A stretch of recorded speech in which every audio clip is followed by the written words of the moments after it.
พี่น้องทุกจนคอยค้าลุกขึ้นผู้ถือกดข่มทั้งหลายคืนผมเครียดแค้นเจ็บแสบเหลือล้นใจเฮาปฏิญาณต่อสู้จนตายสังคมเก่าอันสัวซาอธรรมนี่เฮากอดคอกันลุกขึ้นทำลายเพื่อสร้างสังคมก้าวหน้าสุขสันติทุกสิทธิประโยชน์เฮากำคืนใหม่สู้ครั้งนี้แม่นครั้งท้ายสุดสามัคคีทุกคนจนแองแตกนาเสียวนาเลจะเป็นสังคมบวงสมสู้ครั้งนี้แม้นครั้งท้ายสุดสามัคคีพร้อมกันสร้างแองแตกนาเสียวนาเลสังคมแสนสุขสว่างพวกเขาชนชั้นคนงานหมดโลกนี้พวกเขาผู้ออกเลือดเหือดแห้งจึงเป็นเจ้าของฟ้าดินถิ่นฐานผู้ที่พันเอาโคนลมสุดแห่งปฏิวัติฟาดพาลงฝุ่งยักษ์ผีมารฝุ่งปฏิการขายซาดโคตรวายพวงสนมีสิทธิชีวิตสดชื่นบานหลุมดวงตะเวนแสงทอดประกายสู้ครั้งนี้แม้นครั้งท้ายสุดสามัคคีทุกคนจนแองแตกนาเขียวนาเลจะเป็นสังคมพวงสนสู้ครั้งนี้แม้นครั้งท้ายสุดสามัคคีพร้อมกันสร้างแองแตกนาเขียวนาเลสังคมแสนสุขสว่างบ่มีผู้ใดปลดแอกคอยข้าเฮาทั้งฟ้าลาซาหรือวิลาชนเฮาเองต่อสู้เด็ดเดียวจริงๆเอาได้อิสระเพื่อประชาชนเพื่อยัดแยงเอาความสุขทรัพย์สินคืนด้วยชัยชนะเหลืองเหลือมสง่าเพื่อนเอ่ยหีบลูกต่อสู้หีบลูกตื่นได้ถึงโอกาสถึงแล้วเวลาสู้ครั้งนี้แม้นครั้งท้ายสุดสามัคคีทุกคนจนแองแตกนาเสียวนาเลจะเป็นสังคมพวงสนสู้ครั้งนี้แม้นครั้งท้ายสุดสามัคคีพร้อมกันสร้างแองแตกนาเสียวนาเลสังคมแสนสุขสว่าง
ดังดวงจำปาแลบัวหลวงพวงบานซื่อ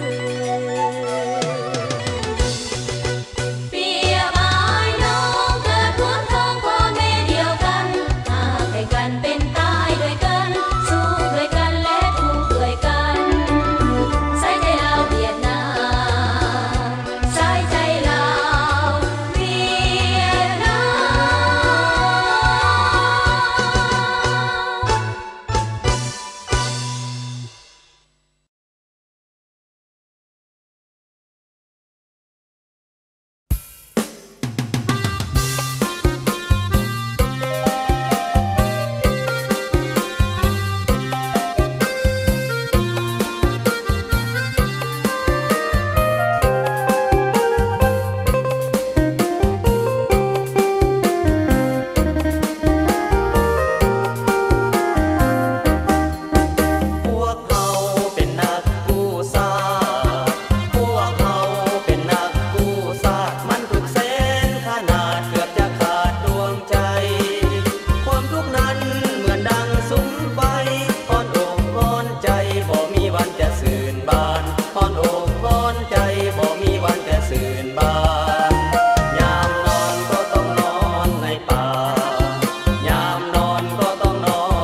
วยกัน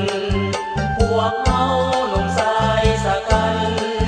หากบ้านบ่อนเกิดเมืองนอนพากันเดินจรเที่ยวนอนตามไผสิ่งใดบ่ปานน้ำใจสิ่งใดบ่ปานน้ำใจยากจนเพียงใดเฮาก็คอยเพียรทำยากจนเพียงใดเฮาก็คอยเพียรทำงานกู้ซาดเอาสี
สนายิ่งใหญ่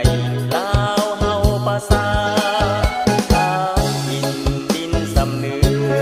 สิ้นศึกเสือบ่มีมันทาเดี๋ยวนี้ตรงนาไกลวิไลสวยงามสง่าสร้างสาพัวเพลงก้าวหน้าสถาบันทำเฮียนคนคั่วสถาปนาสื่อเมืองเดียงใส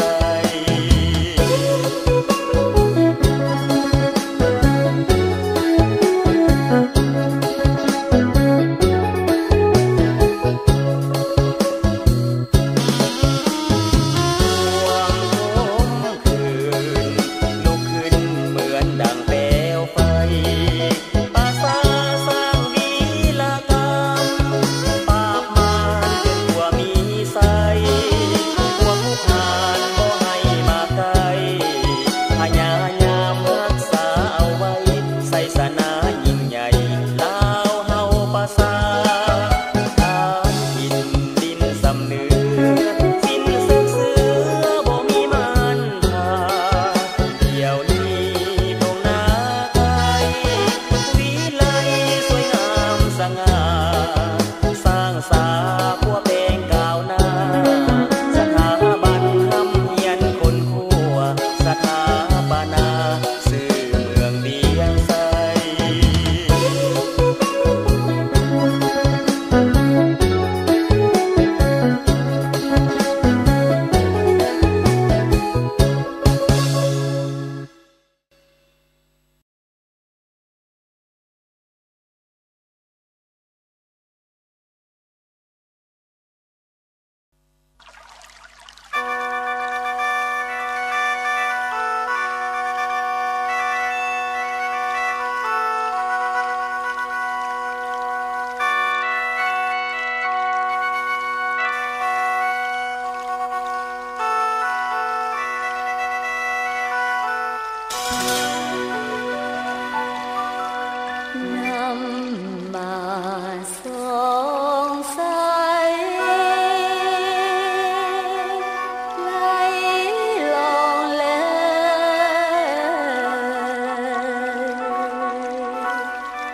ว่าจำที่หรือเดินทางไกลอายยังเอาใจใส่ให้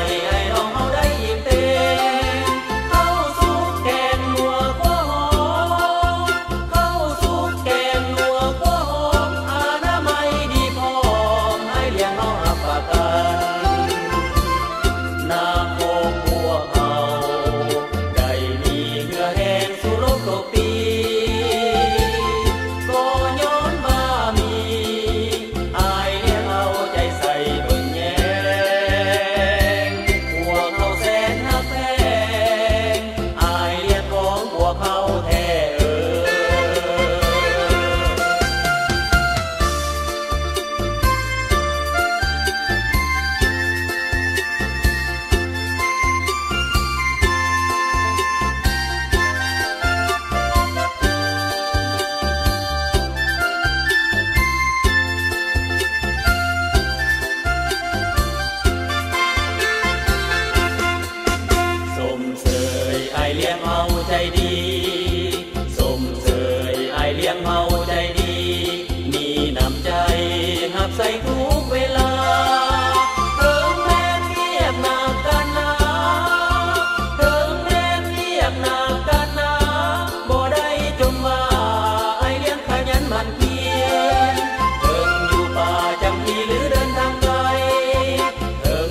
ฝั่งของเลี้ยวมองตามสายนาทีเดือนดาวเป่งประกายสีอาบสายวาลีคืนนี้งามเด่นนาดน้ำแม่ของเพื่อทองตามสายลมเย็นภูมิใจเมื่อใดแลเห็นเราถือเป็นความสุขหัวใจ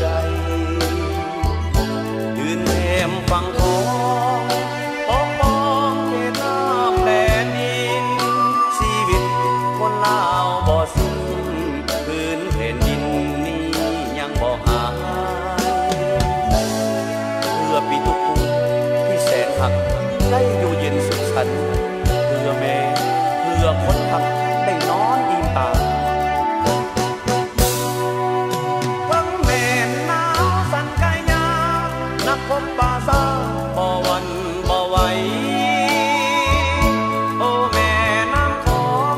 ลาวทางมองหักดังสายใจน้ำของนาวันเย็นใสลองไหลไปตามแสงสว่างหากผู้ที่มานลวงล้ำนาน้ำแม่ของพวกมันต้องถือกระแสฟองแม่น้ำของทางลงลีพี